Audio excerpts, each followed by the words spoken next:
Páscoa de fato, como que a gente pode entender um pouco melhor sobre Páscoa, porque muito se fala sobre a morte e a ressurreição de Jesus, amém?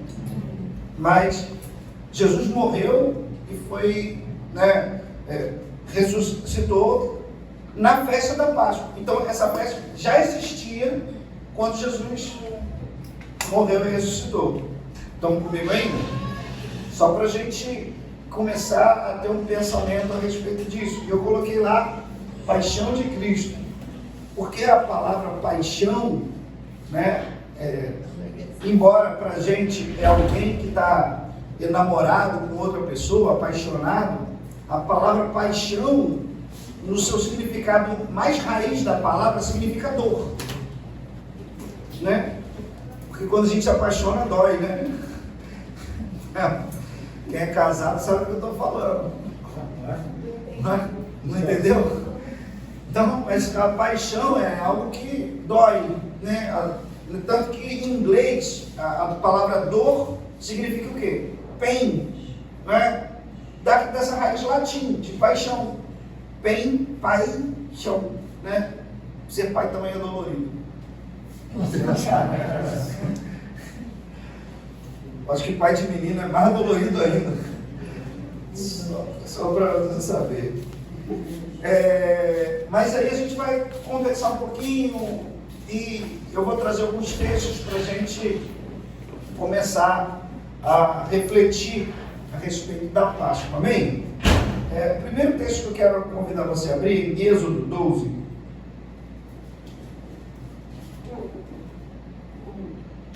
Êxodo 12, verso 13, que diz assim: o sangue será um sinal para indicar as casas em que vocês se encontram.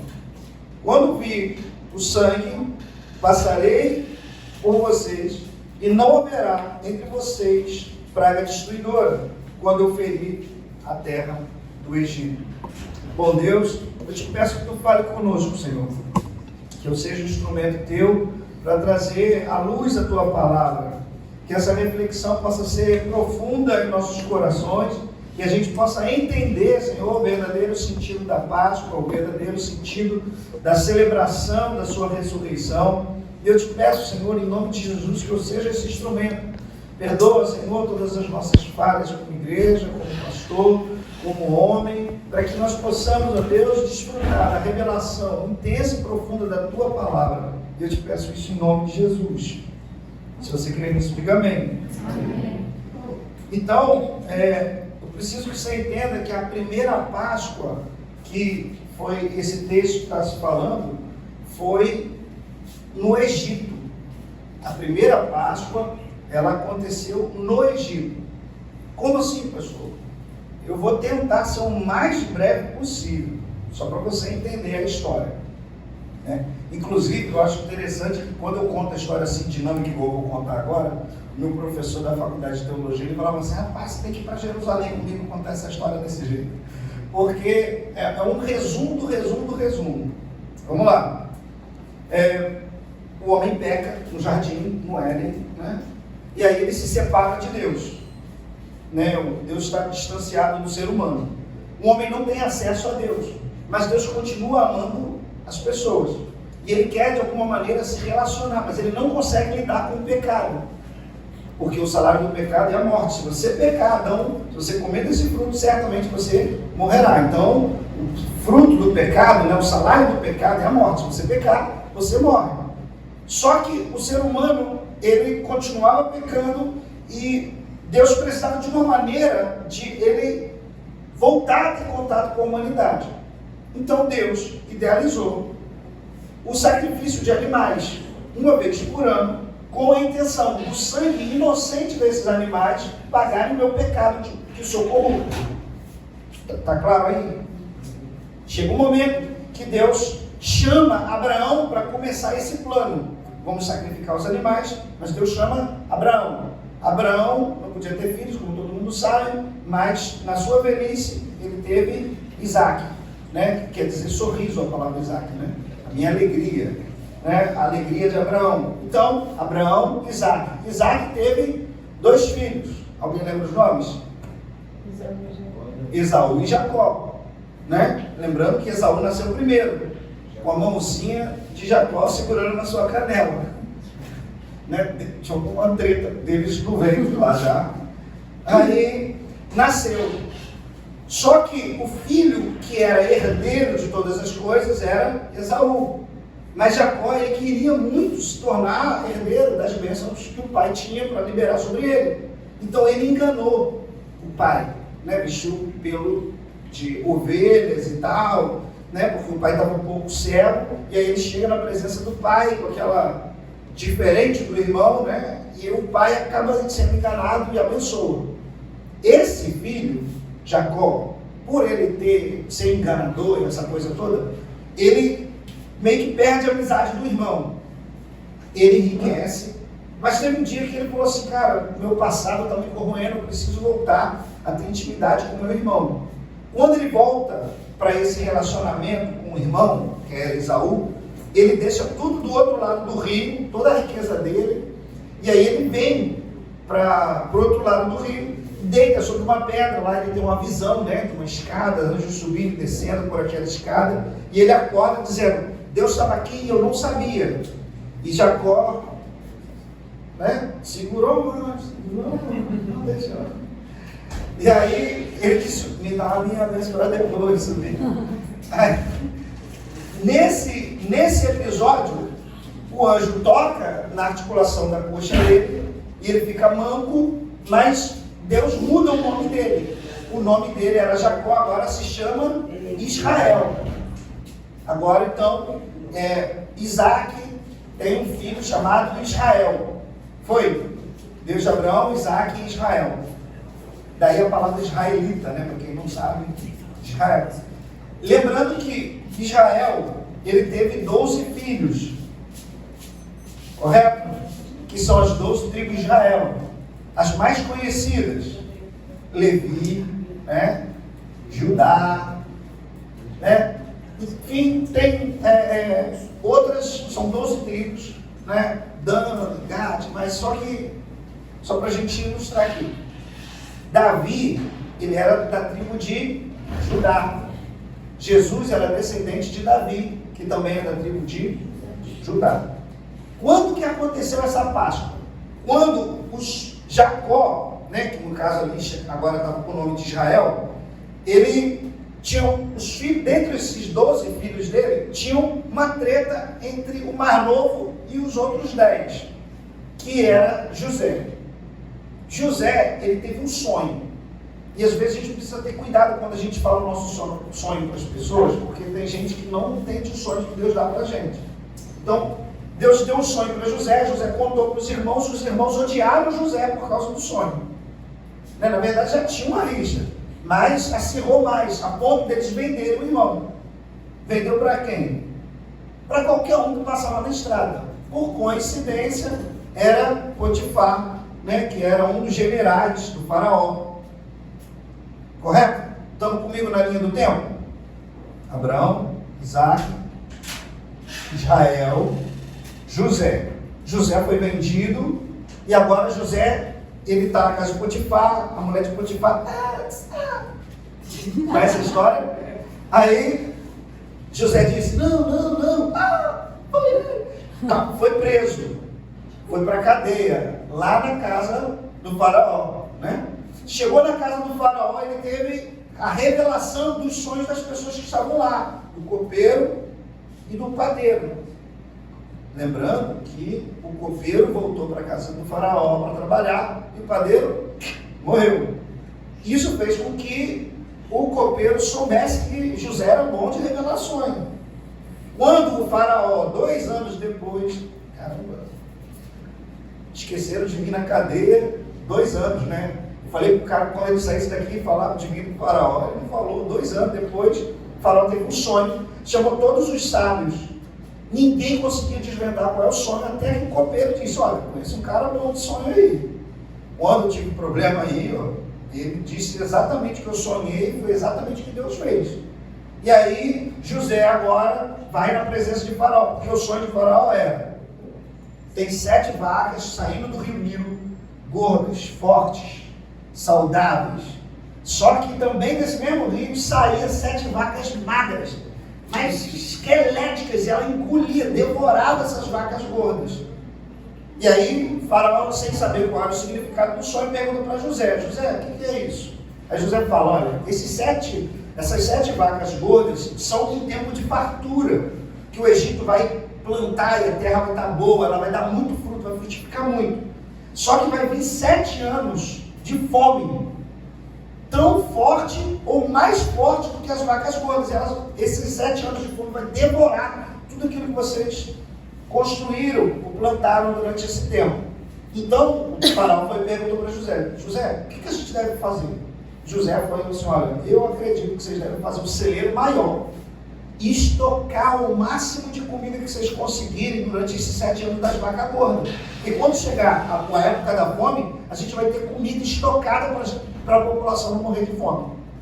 Está comigo ainda? Amém. Então, Abraão, Isaac, Israel, José. José foi para o Egito.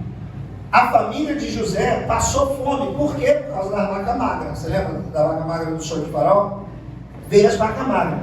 O pessoal de lá, da casa de José, não sabia do sonho, nem da revelação, então estava passando fome. Todo mundo ia morrer. E aí eles ouviram falar: olha, no Egito tem comida, porque o Faraó fez um celeiro grande lá, então dá para a gente ir lá e comprar comida. Foi. Quando chegou lá, José viu os irmãos. E agora? Não, mentira, ele serviu os irmãos e tal, deu carinho. Que seria uma ótima vingança, né? Depois de ter passado, me vendido, fui preso, fui enganado, tudo aconteceu de ruim que vocês me venderam. Não era uma boa hora para se vingar? Quem me viu passando pela prova e não me ajudou. Era a melhor hora para ele se vingar. Então, não é? Mas tem os crentes que vingativo, não José. José era homem de Deus, né? Vingativo, né? E aí chega a hora que a família de José foi bem recebida no Egito, comeu, bebeu. E aí José falou assim: ó, eu moro aqui no palácio, vocês podem fazer um puxadinho aqui atrás do palácio? Aí vocês moram tudo aqui, vocês sabem o que é puxadinho? Não, né? Ninguém sabe o que é puxadinho, não. Você tem uma casa, aí o genro quer. Aí faz um puxadinho atrás assim, para a pessoa, outra pessoa. E aí vieram a família, o pai, a mãe, os irmãos, todo mundo veio para o Egito, para ficar nas vacas magras, para eles comerem enquanto estava tendo fome. Só que, quando você tem conforto no meio da tribulação, a gente se acomoda, não acomoda? Tô atribulado, mas dá para sobreviver. A gente ora pouco, a gente jejua pouco, a gente se dedica pouco, a gente não se esforça, porque estou sobrevivendo, está dando. A gente só se move geralmente quando não dá mais. Aí a gente se move. E foi exatamente isso que aconteceu. O pessoal está tranquilo, está favorável, vou ficando por aqui. E eles foram ficando por ali, foram ficando por ali, foram ficando por ali, 400 anos. 400 anos. É bastante tempo, né? E o que aconteceu? Isaac, Jacó e Abraão já tinham sido mortos, José morreu, Manassés e Efraim, que são os filhos de José, morreram. 5 gerações. E agora o povo de Faraó falou assim: olha, eles estão multiplicando igual um coelho. Eles são igual a Nova Vida de Maria Paula. As células dele crescem muito. Muita gente está sendo, eles estão crescendo muito, está multiplicando demais. O que a gente precisa fazer? Aí o inimigo, ele começa a colocar a prova. Começa a maltratar, escravizar. E aí o povo de Israel agora se tornou escravo dos egípcios. Só que o povo começou a orar a Deus, clamar a Deus: Deus, olha a nossa luta, olha a nossa tribulação, olha a nossa dor. A gente está aqui escravo. E Deus ouve. E aí Deus começa a falar com outro homem, que é da tribo de Levi, Moisés. Ouviram falar de Moisés? Amém. E aí Deus chama Moisés: Moisés, você vai chamar o meu povo para sair da terra do Egito para ir adorar. Inicialmente vocês vão adorar no deserto, mas depois eu vou levar para vocês para a terra que eu prometi a seus pais. Quem eram seus pais? Abraão, Isaac e Jacó. Estamos juntos ainda? Então eu vou levar para vocês para a terra dos seus pais, de Abraão. E para quem não lembra da história de Abraão toda, Abraão ele compra uma terra chamada Salém, de um cara chamado Melquisedeque. Essa terra, Salém, rei de Salém, Salém quer dizer paz, né? Casa de paz. É a origem da palavra Jerusalém. Estamos comigo ainda? Estou contando só a história.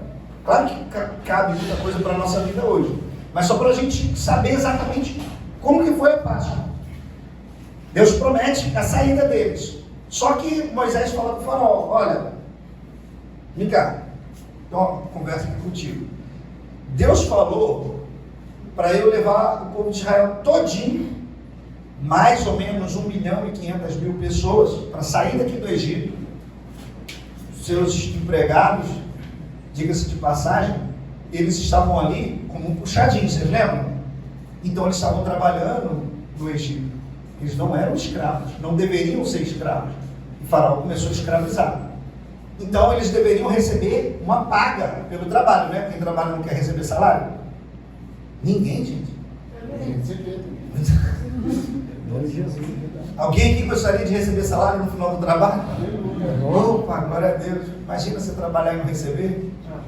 E aí o que aconteceu? O pessoal não estava recebendo. E aí Moisés falou assim: olha, e além da gente sair, eu quero que você pague os honorários atrasados dos últimos 400 anos. Tá bom ou tá ruim? Tá ótimo.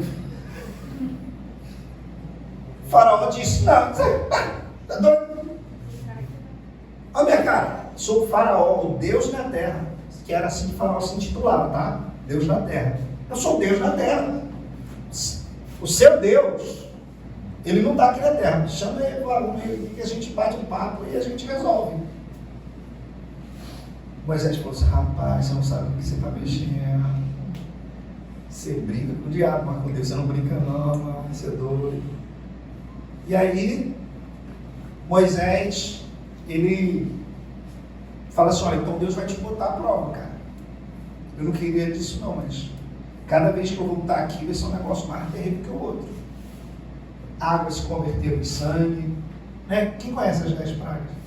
Né? Caiu pedra do céu, né? Caiu o rio, se tornou em sangue, mosca, rãs, piolho, úlceras. Imagina. Trevas. Né? E aí quando você para olhar, cada praga que foi lançada sobre o Egito falava a respeito de uma divindade que era adorada no Egito. Né? Por exemplo, o Nilo é um deus para eles. O rio se converteu em sangue. Caramba, como que esse Deus pode transformar o meu Deus nisso? Quando eles reúnem, né, os sátrapas, caramba, que nome feio, né?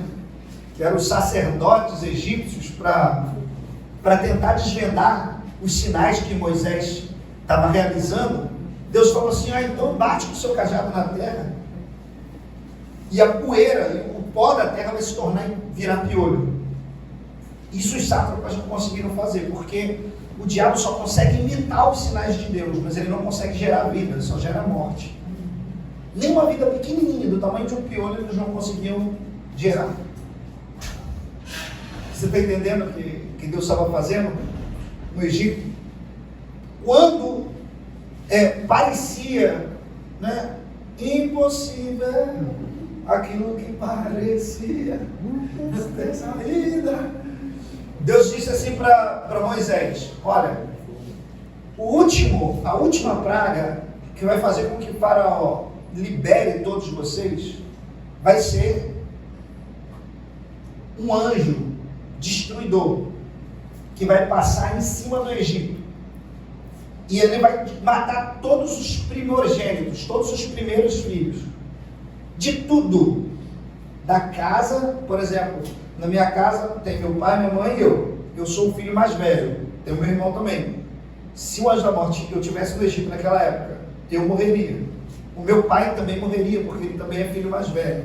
Deu para entender? Na minha casa, com minha esposa Letícia, Lana morreria. Todos os filhos mais velhos. Mas tinha uma condição.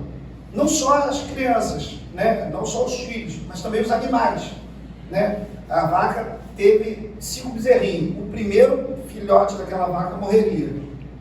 Deu para entender? Amém. Tudo morreria. Os primeiros. Mas tinha uma condição. O pai da família deveria separar um cordeiro. E ele ia sacrificar esse cordeiro. Você lembra que o salário do pecado é a morte? E a vida está no sangue. Se você tirar o sangue de alguém ou de algum animal, esse alguém morre, correto? Então eu uso o sangue para dizer que está pago com morte o pecado. Foi? Estamos juntos ainda? E aí ele vai pegar esse sangue e passar, né, nos umbrais e nas vergas das portas. Quando o anjo destruidor estivesse passando, e lembra que esse anjo destruidor era enviado da parte de Deus. Só para você se localizar, não era o diabo não, era de Deus. Ele veio passando. Se ele olhasse para a porta, eu acho isso muito legal, porque Jesus diz que ele está à porta. Quando ele olhasse na porta a marca do sangue do cordeiro, eu estou ele está aonde? Gente, vocês não entenderam o que eu estou falando. Jesus é o cordeiro, o sangue do cordeiro que está. Eu bato, e se você abrir, eu entrarei. E não apenas, agora não existe mais destruição, agora existe intimidade. Onde havia o anjo da morte agora passando ali para trazer destruição, Cristo agora está dizendo assim: olha, tem a marca do cordeiro, eu vou cear com você, eu vou ter intimidade com você. Aleluia. E aí a gente, só para a gente continuar, nesse episódio, Moisés ainda diz assim: olha, vocês vão fazer essa janta arrumado, vocês precisam se vestir como quem está saindo. Está de saída, você vai como se fosse viajar rapidamente. Então você vai preparar toda a refeição já pronto para sair, para partir. Por quê? Porque quando o anjo destruidor passar no Egito, o coração de Faraó vai amolecer, ele vai liberar vocês com tudo que é devido, com todos os honorários dos últimos 400 anos. Para quem não sabe, foram 10 carroças de ouro. Uma carroça de ouro é muito dinheiro? 10 carroças de ouro é muito dinheiro? E sabe o que a Bíblia diz no livro de Êxodo? Que quando eles saíram, ele fala, eles saíram com todo o ouro do Egito. Mas na verdade não foi todo o ouro do Egito. Mas por que a Bíblia diz que era todo o ouro do Egito, essas 10 carroças? Porque a 10ª parte significa tudo. Quando nós entregamos o dízimo, nós estamos dando para Deus assim: Deus, isso aqui é meu tudo. Mas para mim é só 10%, é a 10ª parte, né? São 10 carroças só de ouro. Para o Egito, que tem muito ouro, não, é só 10% do nosso ouro. Não, para Deus é tudo. É isso que basta. Deus, ele não enxerga como a gente enxerga. Porque quando o anjo destruidor ele passa e enxerga o sangue do cordeiro, ali não há destruição. É diferente do meu olho, que quando olho é só uma marca de uma tinta vermelha na porta das pessoas. Deu para entender? Deus enxerga as coisas de maneira diferente. Então a primeira Páscoa foi quando o anjo destruidor passou. Pegou essa palavra? Porque, volta lá no versículo versículo. Isso. O sangue será um sinal para indicar as casas que vocês se encontram. Quando vir o sangue, e essa palavra passarei, do hebraico é Pessah, que quer dizer Páscoa. Quando eu ver na casa de vocês o sangue, eu vou passar por cima, eu vou passar por você e nada vai te acontecer. Eu vou proteger você. Tem uma profecia de Isaías que diz que Deus se coloca na nossa defesa como se fosse um pássaro cuidando do seu ninho. Quando uma serpente, ela vem para roubar os ovos, e essa ave mãe, ela protege os seus filhos, né? Usa esse mesmo, só que ali, né, a gente usa Páscoa, né, como um substantivo, mas na verdade em Isaías usa como verbo, proteger. Eu vou proteger vocês. E exatamente o que Deus fez. Quando tiver a marca do Cordeiro, eu vou me colocar na proteção de vocês. Eu vou passar por aí e vocês estão guardados por mim, vocês estão protegidos por mim. A verdadeira Páscoa fala da proteção de Deus, do cuidado de Deus, do zelo com que Deus quer que não apenas a gente seja livre, mas esteja bem alimentado, e que isso seja o suficiente não apenas para mim, mas para todos da minha casa e para os meus vizinhos. Eu não separei o texto, mas nesse mesmo capítulo 12 de Êxodo vai dizer assim: olha, se a família for pequena demais para o tamanho do cordeiro, eu acho lindo isso. Porque o cordeiro nunca é menor do que a minha família, ele sempre é mais que suficiente.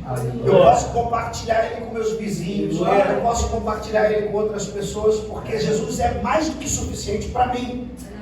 O meu cordeiro, ele é mais do que tudo que eu preciso, então eu posso oferecer dele para os meus vizinhos. Eu posso compartilhar ele com outras pessoas. Então, essa primeira Páscoa, né, que a gente chama a Páscoa de Moisés, ela foi a saída do povo do Egito. Amém? Estamos juntos ainda? Então, a gente precisa saber que o cordeiro, naquele tempo de Moisés, ele não sabia que ele estava sendo sacrificado pelo pecado de alguém. Aquele cordeiro, ele não tinha consciência de que alguém pecou e ele está trocando de lugar com essa pessoa. Você tem ideia? Que coisa terrível, né? Se você não sabe, vou contar um segredinho aqui para você. Quem sacrifica o cordeiro não é o sacerdote, tá? Muita gente fica chateada comigo quando eu falo isso, mas é verdade, não é o sacerdote que sacrificava o cordeiro, não. Quem sacrificava o cordeiro era o pai da família.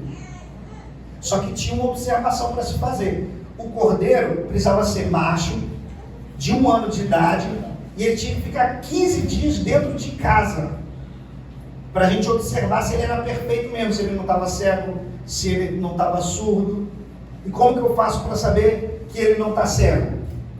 Observando ele no dia a dia. Se ele bate com a cabeça nas coisas, ele não está enxergando as coisas que estão na frente dele. Se eu chamo ele vem, é porque ele está ouvindo. Se ele não chama, ele não vem, ele não está ouvindo. Correto? Observação. Agora, Letícia, imagina comigo se a gente separa uma ovelhinha de 1 ano e leva lá para casa.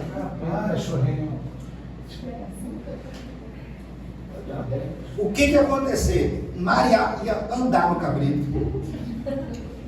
montar em cima dele. Ele ia ter nome. Qual o nome? Tofinho?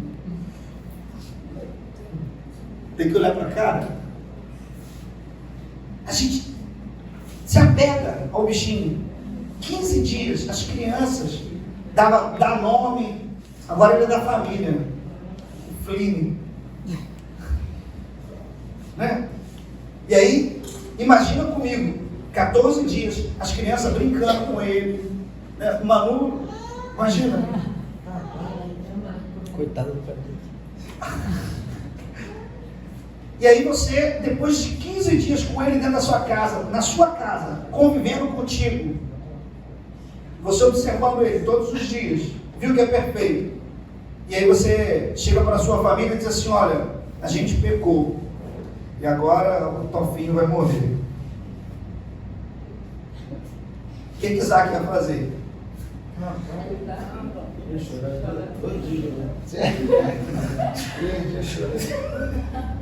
Você está entendendo? E essa dor, desse trauma, acontecia todos os anos. Todos os anos. Um novo cordeiro era colocado dentro da minha casa, 15 dias, em nome, e apego, e carinho.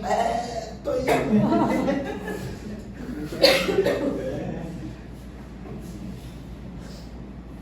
E aí o pai chega e degola o animal. E a família tem que comer aquele animal. Eu lembro que, eu já contei isso daqui, que eu tinha um galo, quando eu era criança. Meu pai me deu um pintinho daqueles cara que troca panela. Trocou por um pintinho, cara. O pintinho cresceu, se tornou um galo bonito, aqueles pescoços pelados. Vocês sabem aquele cara? Acordava às 5 horas da manhã, gente. Era o meu galo, cara. A gente era parceiro, a gente era amigo. Ele botava os cachorros da rua para correr, que tinha um esporão grande. Os cachorros vinham para cima dele. Meu galo. Guerrinha. Rapaz, mas quando meu pai matou aquele galo, eu chorei uma semana. Eu não comi o galo. Ainda ficava com raiva do meu pai. Você comeu! Meu galo! Imagina, todo ano, um cordeiro novo. As crianças vendo o pai degolando o meu bichinho. Todo ano, por causa do meu pecado. Aquilo que eu mais amo perece. Aquilo que eu tenho apego, meu carinho, que eu dedico amor, perece. E é exatamente o que a gente faz quando a gente peca. Aquelas coisas que a gente ama, né? Quando um homem está disposto a adulterar, cometer esse pecado contra a esposa dele, ele está pondo em risco o seu casamento. E se ele de fato ama a esposa, ele está colocando, por causa daquele pecado, você está entendendo? Em sacrifício, o seu amor. E eu estou falando desse pecado que é uma coisa mais... Só para a gente entender que às vezes a gente, nas pequenas coisas, a gente está sacrificando a nós mesmos. Do nosso prazer, do nosso amor, da nossa saúde, do nosso bem-estar, da nossa saúde mental. Por causa desses pequenos pecadinhos. Só que aquele cordeiro não tinha consciência de que ele estava sendo morto por causa do pecado de ninguém. Agora, a última Páscoa, né, que eu chamo a última Páscoa da lei, a última Páscoa mosaica, né, foi essa Páscoa que a gente chama de a Páscoa do Cordeiro, a Páscoa do Cordeiro de Deus, né, onde Deus ali, né, eu acho muito interessante. Eu não posso, porque eu não tenho muito tempo, mas eu poderia ficar aqui uma semana inteira falando sobre Páscoa e tudo que tem envolvido na Páscoa. Mas na Páscoa do Cordeiro, na Páscoa de Cristo, vocês sabiam que não tinha cordeiro na mesa? Um animal. Não tinha. Tanto que quando Jesus, né, o texto vai dizer que Jesus diz para Judas assim: Judas, vai e faz o que precisa ser feito. Ninguém desconfiou que ele ia vender Jesus. Por quê? Porque ele era o cara, era o tesoureiro. Ele que estava com a bolsa do dinheiro. Então, se alguém tinha de comprar o cordeiro, eles já estavam em Jerusalém, lá no templo. Quem era? Judas. Era o cara que tinha que ir lá e fazer o que precisava ser feito.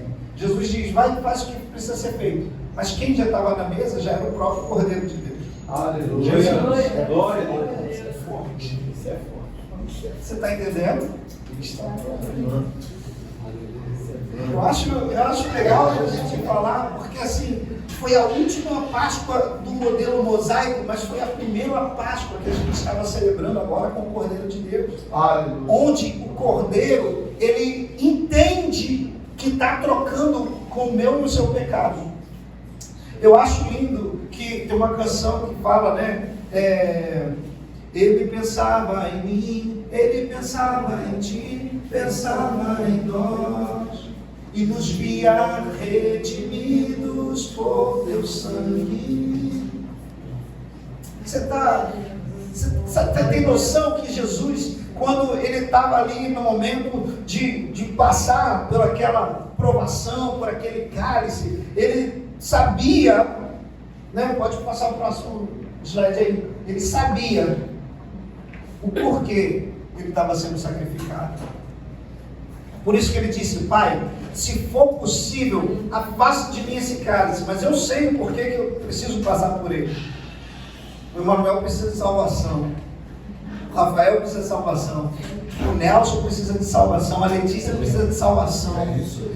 Então, quando Jesus, como Cordeiro de Deus, ele decidiu se entregar, porque ninguém obrigou Jesus a nada, ele não foi obrigado, ele se entregou voluntariamente, sabendo o porquê que ele estava sendo sacrificado. É por causa do seu pecado. E agora, aquele anjo destruidor, que ao invés de passar por cima da casa e olhar na verga das portas o sangue do Cordeiro, ele próprio coloca nas tábuas dos nossos corações o seu próprio sangue, como marca, para que quando o inferno olhe, ele reconheça: nessa casa eu não posso tocar. Eu acho tão precioso o que Jesus faz e o que ele fez. E olha só o que diz em João capítulo 1, verso 29. Jesus, ele estava indo para se encontrar com João Batista no deserto para ser batizado. João estava batizando, né, as pessoas lá no deserto. E aí Jesus, no dia seguinte, vendo que Jesus vinha em sua direção, João disse: eis o Cordeiro de Deus, que tira o pecado do mundo. Aleluia, é muito forte. Jesus, ele sabia que ele era esse Cordeiro pascal, esse Cordeiro que tiraria o pecado de toda a humanidade. Não seria ter que sacrificá-lo novamente no próximo ano e no outro ano, ia ter que sacrificar vez após vez. Era um sacrifício definitivo. Muitas pessoas, elas acabam de alguma maneira lutando contra a sua própria alma, contra as suas próprias emoções, lutando consigo mesma, porque elas ficam lutando contra o pecado. Eu já vi muitos pastores falando: olha, você precisa pelejar contra o pecado, você precisa lutar contra o pecado. Você já viu pessoas falando isso? Você precisa se esforçar, você precisa... Já viram isso? Querido, eu digo em nome de Jesus, a mensagem da Páscoa não é luta contra o pecado, porque Jesus já venceu todo o pecado, uma vez por todas. Não existe pecado que possa te dominar. Então não adianta você ficar brigando contra o pecado. Você precisa apenas receber, se encharcar, se envolver com a graça de Deus, com a glória de Deus, com o sacrifício de Jesus, e aí isso vai começar a mudar a sua vida. Você não vai desejar mais o pecado, porque Jesus já venceu esse pecado. Você só precisa se envolver mais e mais com Jesus, precisa se envolver mais e mais com a glória de Deus, se envolver mais e mais com a presença de Deus. E existe um desafio nos dias atuais, é que existem muitas vozes chamando pela minha atenção, pela sua atenção, em todos os lugares. Esses dias eu fui pregar na igreja de Campos, e voltando de Campos, eu passei num lugar que, quem já foi em Campos sabe, tem um mar de terra para o lado de cá sem nada, um mar de terra sem nada para o lado de cá, e aí lá no fundo, muito longe, fica umas tochas de fogo subindo assim, e aí desce. Vocês já viram da usina? E nada, breu, escuridão de um lado e do outro, e muito longe, só um facho de luz assim do fogo, subindo e descendo.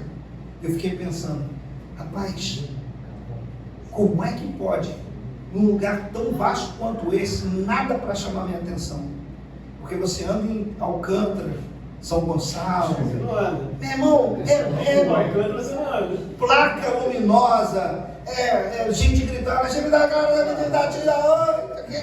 todo mundo competindo pela tua atenção, todo mundo querendo uma certa comida aqui no restaurante, não sei o que, já viram? Aquele Marcelo Amendoim lá, cantando, todo mundo competindo, você abre o seu telefone, todo mundo competindo pela sua atenção. Esses dias eu estava observando no meu Instagram, né? Eu fui olhar os stories dos irmãos da igreja, de vez em quando.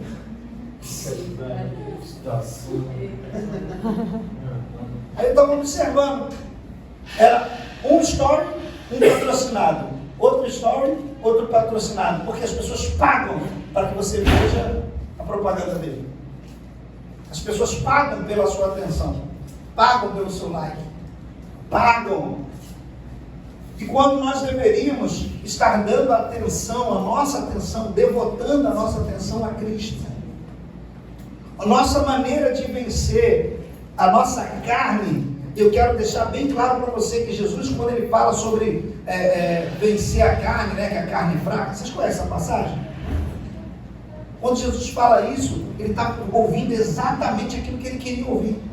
Ele estava dizendo para o pessoal, assim, olha, para os discípulos, gente, eu preciso salvar a humanidade, eu vou morrer e o meu sangue vai pagar o sacrifício, né, do meu sangue, vai pagar o pecado de vocês, e eu vou tirar o pecado definitivamente. E Pedro diz assim, não, Jesus, não morre não. Você acha mesmo que Jesus estava querendo morrer, gente? Humanamente falando? Tipo assim, não estou fazendo nada, eu vou ali dar uma morrida. Não é assim que funciona. Tanto que Jesus, quando ele termina, né, lavou os pés dos discípulos, ele fez a ceia e tudo mais, né, aquela coisa toda, ele foi orar, porque ele disse que ele estava angustiado. Angustiado. Vamos orar comigo, aí separa, né? Pedro, Tiago e João. Vamos orar comigo? Vamos. Estou angustiado.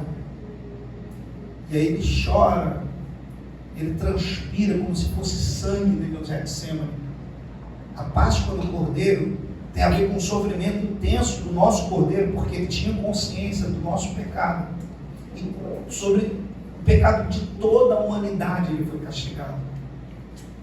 Você acha que você já pecou bastante? Imagina todos os seus pecados sobre Jesus sendo pago em uma hora só. Agora imagina todos os pecados de toda a humanidade.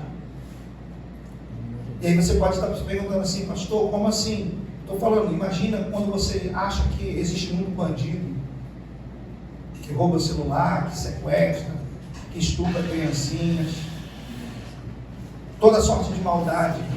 Policiais que deveriam cuidar da população, que muitas vezes maltrata, pega dinheiro para poder liberar, vai continuar acontecendo.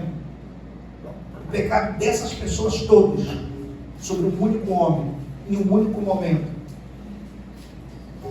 de toda a humanidade, e não estou falando só daquele tempo, estou falando de toda a eternidade, até hoje. Os pecados de hoje, Jesus já perdoou na cruz.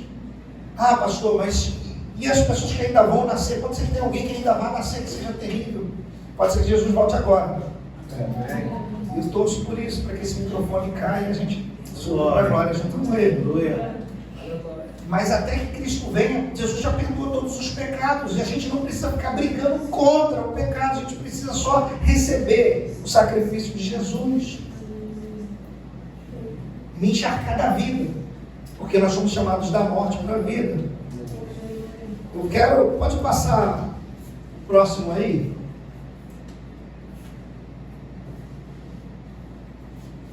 Olha só o que diz João 10, versículos 17 e 18. Por isso, o Pai me ama. E eu acho interessante que quando Jesus ele vai, né, naquele texto de João 1, para se batizar, João Batista fala, olha, eis o Cordeiro de Deus que tira o pecado do mundo. A Bíblia diz que houve uma voz, na hora do batismo de Jesus, descendo do céu, dizendo, esse é o meu Filho amado, que me dá prazer. E aí, Jesus aqui está explicando, meu Pai me ama. Ele me ama. E ele declarou isso publicamente para vocês todos. Mas ele diz assim, mas ele me ama porque eu dou a minha vida para recebê-la outra vez. Presta bem atenção nisso, que isso aqui existe um segredo muito profundo nesse texto. E ele continua: ninguém tira a minha vida. Pelo contrário, eu espontaneamente a dou. Tenho autoridade para entregá-la, também para reavê-la. Este mandado recebi do meu Pai. Eu não tenho tempo de ler todos os textos. Não tenho. Mas eu gostaria muito de ter tempo para ler com você todos os textos. Mas tem um texto de Hebreus que fala que quando Abraão ele sobe no monte para oferecer Isaac a Deus como sacrifício. Vocês conhecem essa passagem? E aí ele sobe no monte. A Bíblia diz em Hebreus que quando ele está subindo no monte com Isaac, e Isaac, criança, 13 anos, Lana tem 10, eu fico imaginando, sabe Jesus tem poder, um negócio desse. E aí ele fala assim: pai, eu estou vendo a lenha, eu estou vendo o fogo, eu estou vendo o cutelo, e o cordeiro, onde que está? Abraão fala para ele assim: olha, Deus vai prover, meu filho. Deus proverá. Mas no livro de Hebreus, fala que Abraão, ele tinha tanta certeza daquilo que Deus fala é a verdade, que quando ele leva Isaac para o sacrifício, ele diz assim: eu não podia ter filho, Deus me deu, se eu sacrificar meu filho, Deus pode ressuscitar ele. Não sou eu que estou falando, a Bíblia diz isso em Hebreus. E quando ele fala isso, eu fico pensando: meu Deus, que fé é essa? Que ele sabia que a morte estava no cutelo, mas o poder da vida estava nas mãos de Deus. Aleluia. Quando Jesus está dizendo aqui: olha, eu estou dando a minha vida, mas eu também tenho autoridade para reavê-la de volta. Ele sabia que na sexta-feira ele morreria, mas o dia da ressurreição ia chegar. O domingo estava chegando. O domingo estava às portas. A minha dor, a minha aflição, a minha luta, ela é momentânea, meu irmão. O apóstolo Paulo ele diz: essa leve e momentânea tribulação produz um eterno peso de glória. E eu não sei você, eu não sei as coisas que você precisa nos dias de hoje colocar diante de Deus como sacrifício.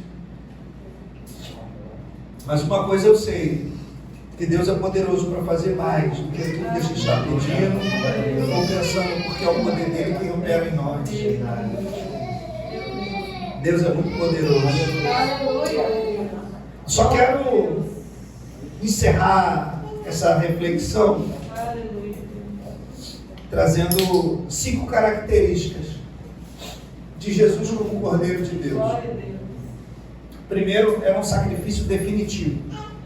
Ele não precisava morrer e morrer de novo no próximo ano e continuar morrendo, como os animais eram feitos. Todo ano precisava se renovar, porque Jesus tinha consciência do que estava sendo feito.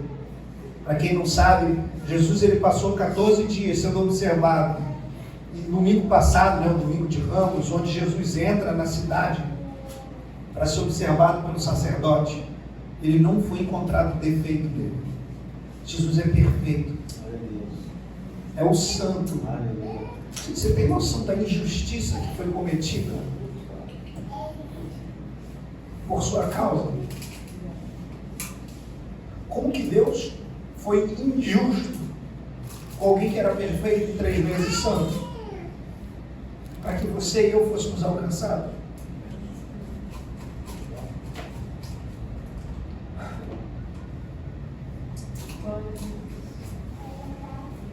Jesus era sem defeito, inocente, puro. O Cordeiro, Cristo, ele deixou o seu próprio sangue como marca nas portas, nas vergas e nos umbrais dos nossos corações. A gente ouve muito algumas canções, tem uma que diz assim: eu tenho a marca da promessa. Vocês lembram dessa canção? A marca da promessa. é o sangue do Cordeiro sobre as vegas do nosso coração. Você foi marcado com o sangue do Cordeiro. Nas regiões celestiais, quando as pessoas olham para você, talvez não vejam isso, mas quando nas regiões celestiais, os anjos, os demônios, os principados, os potestades olham para a sua vida, eles não conseguem enxergar você, eles conseguem enxergar só o sangue do Cordeiro sobre a sua vida. Aleluia. Glória a Deus. Jesus, como Cordeiro de Deus, ele reflete, ele espelha a aliança do Antigo Testamento. Tudo que aconteceu no Antigo Testamento apontava para Cristo, era como se fosse Cristo. O livro de Hebreus também diz que é a sombra da realidade, né? Não sei se aqui, eu acho que aqui dá para ver a sombra ali da minha mão? Ali o Antigo Testamento, Pentateuco, Gênesis, Êxodo, Levítico, Números, Deuteronômio, o Antigo Testamento, mas está aqui Cristo. Aleluia. Ali é a sombra. O Antigo Testamento apontava, era como se fosse Cristo, mas não era Cristo, porque Cristo, ele é a aliança definitiva e eterna. Aleluia. Ele é a verdade, ele é a realidade, ele aponta. Glória a Deus. Tudo apontava para ele. Aleluia. E o último exemplo que eu quero falar de Cristo como Cordeiro é que uma vez por mês nós nos reunimos como igreja para cear. E naquele momento é o momento onde a gente se encontra em mesa, junto com outros irmãos, para desfrutar do sacrifício que Jesus fez na cruz. Aquele é o corpo de Cristo, quem crê. Aquele é o sangue do Cordeiro. Então, você não tem mais de impedir de desfrutar de uma vida plena em Deus. Você precisa apenas receber tudo aquilo que Jesus fez. Glória a Deus. E desfrutar a paz do Senhor, a saúde plena, a graça do Senhor. Eu quero orar com você. Se você puder ficar de pé.